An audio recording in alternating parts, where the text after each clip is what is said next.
Many thanks for staying with us.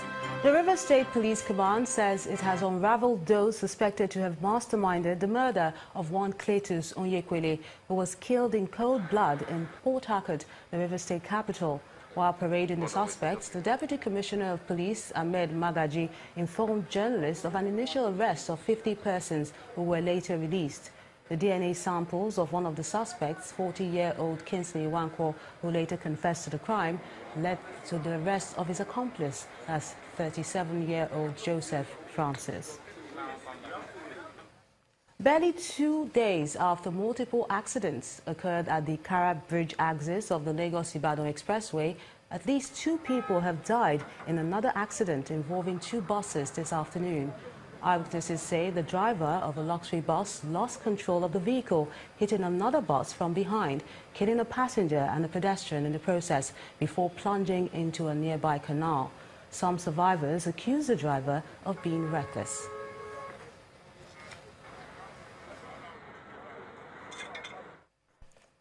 And there's a new ray of hope for 30 female victims of human trafficking who have just been equipped with vocational skills and kits by NAPTIP and their donor partners. The intervention is the latest form of aid for victims of human trafficking, as the number of Nigerian illegal migrants forcefully deported increased almost every other week. Our correspondent, Bukola Jo Oketunbi, has this report. No fewer than 1,200 stranded Nigerians have made their way home voluntarily from the North African country of Libya in the past 7 weeks, many of them ignorant victims of human trafficking rings. Returning and having nowhere to turn to can be demoralizing, but government authorities appear to be stepping up to the plate. Under this tent are 30 female victims of human trafficking that have undergone some form of rehabilitation, which includes skills development in hairdressing and dressmaking, among others. UNODC, as much as NAPTIP and the government of Switzerland, expect that each of you who has benefited from this program will take proper care of this equipment and maximize its use. We equally hope that NAPTIP will be in a position to monitor progress made thanks to these equipment and newly acquired skills. To begin a new life, NAPTIP, with the support of foreign donors, is handing out empowerment kits to the 30 of them. Some receive air dryers, sewing machines and generators, but they are not permitted to face the camera for privacy reasons.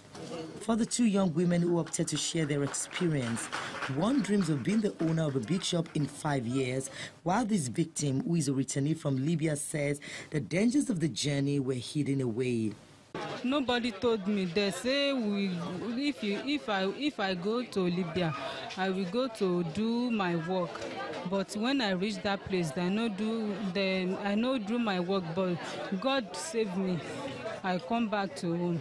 Before, in the next 5 years, I should have a big shop that I will be able to have stylists, those that will be working for me, having different shops in another locations. And perhaps the most inspiring is 24-year-old Blessing, who was a victim of human trafficking over 10 years ago. Yes, I was trafficked. I was trafficked at the age of 14. Yes, by a woman I met in my auntie village. I took my JAMB. By God's grace, I passed it. I was taken to Redeemer University 2013. So this is 2014, and I'm a graduate. I studied accounting, and I graduated with second class upper. Blessing is just one of the hundreds of examples of young girls that have gone through this harrowing experience, and NAPTIP and its partners are optimistic that her story is enough to give renewed hope to others that life can still be meaningful.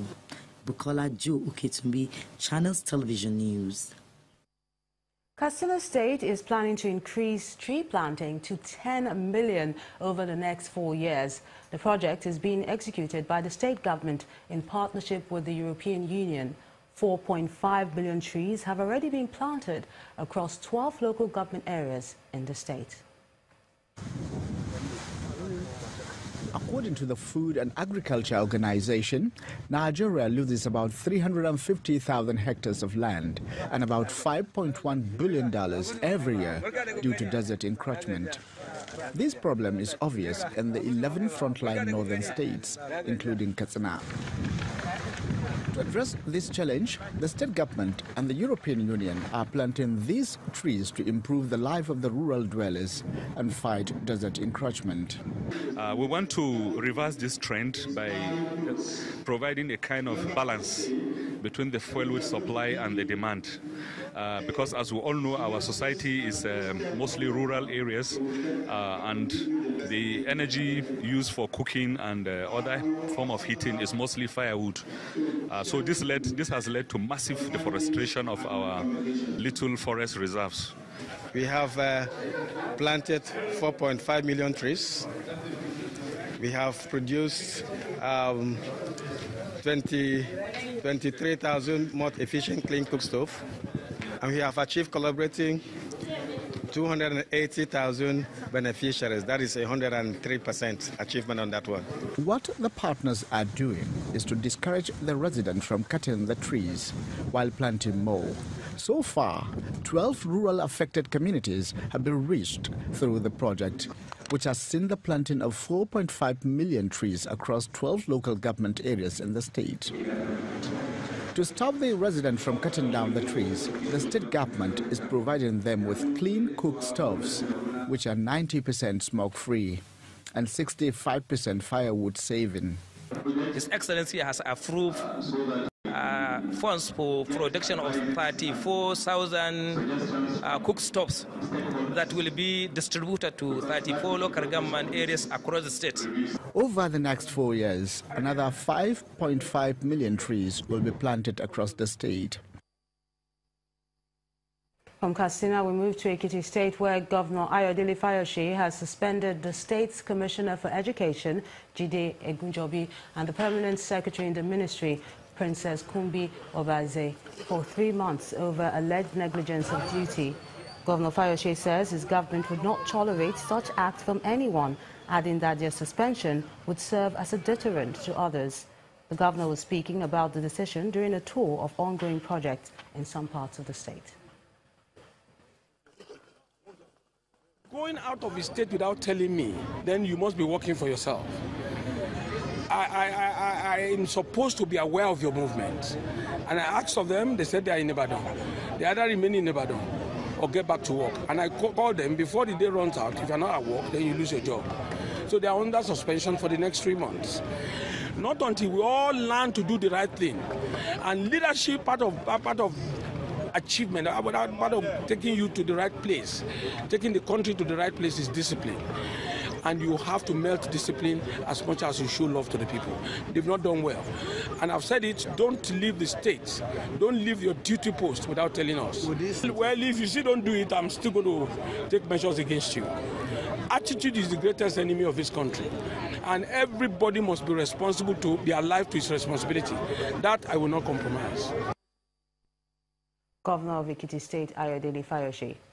The Fiscal Responsibility Commission is set to begin the fiscal verification of 43 federal government capital projects across the 6 geopolitical zones of the country. The acting chairman of the commission, Barrister Victor Mwako, told journalists in Abuja that the exercise is in line with the mandate of the commission to ensure compliance with the planning and execution of federal government projects. It's part of our mandate to ensure that every kobo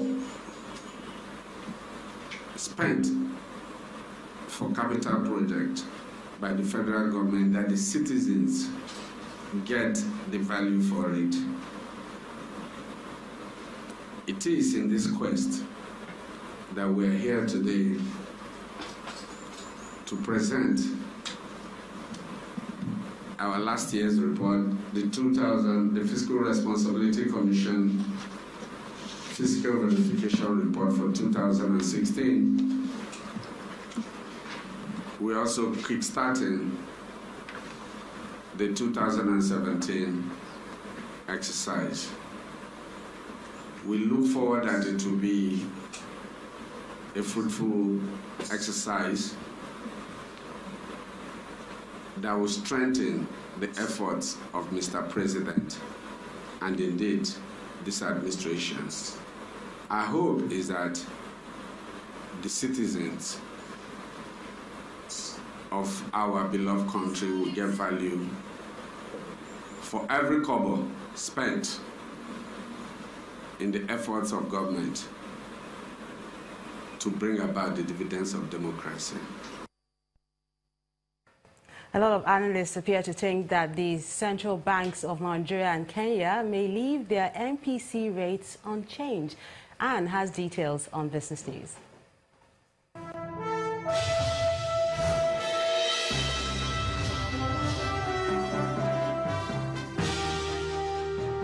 Thanks a lot, Melinda. And yes, the central banks of Nigeria and Kenya are both expected to leave monetary policy unchanged at their final meetings for the year, beginning on Monday next week.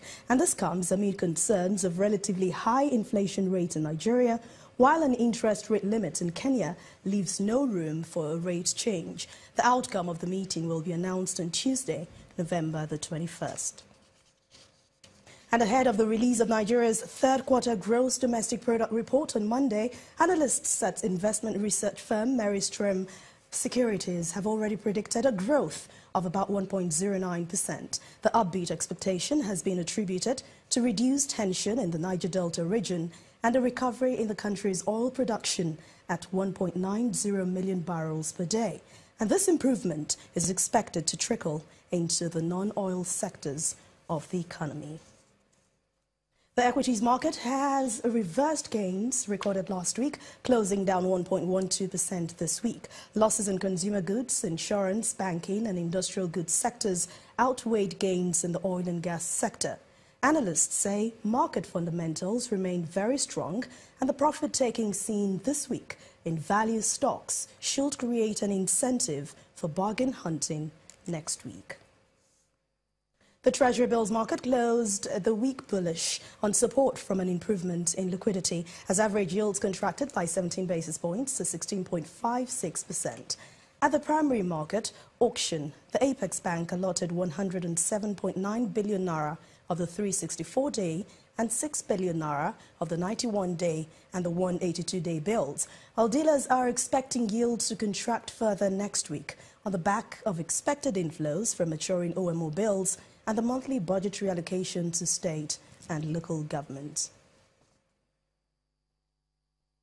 In the meantime, proceedings in the bond market also remained very strong this week, while average yields fell by 16 basis points to close at 14.84%. At the same time, yields contracted across all ends of the curve, following demands for the June 2019, the July 2021, and the April 2037 papers. With the anticipation of an improvement in system liquidity, dealers are expecting yields to close lower next week. And let's talk about Nigeria's local currency. The Naira is expected to be stable in the coming week, supported by the central bank's regular interventions through the injection of dollars into the market. The currency has been hovering around 360 Naira per dollar, and that's for investors, while it depreciated by 0.28% to 364 in the parallel market. On the official market, it has been quoted at around 305 per dollar for more than 3 months now. Meanwhile, the Central Bank of Nigeria has injected about $195 million into the foreign exchange market in the week. And that's Business News for tonight. Thank you so much for watching. I'm Anne Nwawadu. It's back to you, Melinda.